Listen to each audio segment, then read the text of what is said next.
پاکستان د سقوط په حال کې بیا څنګه او چاته زارۍ کوي؟ د افغان نیوز قدرمن لیدونکو ستړي مشئ. پاکستان د پیسو نړیوال وچې صندوق څخه نور پور غواړي. د پاکستان د مالیې نوی ټاکل شوی وزیر جمعه مارچ 22 وویل چې هیواد یې پلان لري د پیسو نړیوال وچې صندوق څخه د نور پور غوښتنه هم وکړي. محمد اورنګزیب چې ټاکل شوی د همدې راتلونکي اپریل په میاشت کې په واشنگټن ډي سي کې د پیسو نړیوال وچې صندوق یا IMF چارواکو سره وګوري، وایي چې د اوسني 3 میلیارډو ډالرو اقتصادي مرستو پای ته رسیدو وروسته به پاکستان د پیسو د نړیوالې ادارې څخه د نورو پور غوښتنه وکړي چې د هیواد اقتصاد پرې ثابت کړي.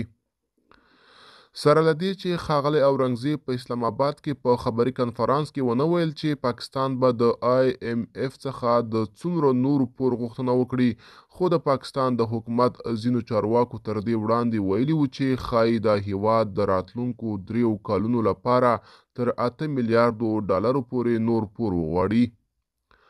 IMF د روانې مارچ میاشتې په 20 اعلان وکړ چې د پاکستان له حکومت سره د 3 میلیارډو ډالرو پور د وروستي قسط د ورکړې په اړه لومړنۍ هوکړې ته رسیدلي دي.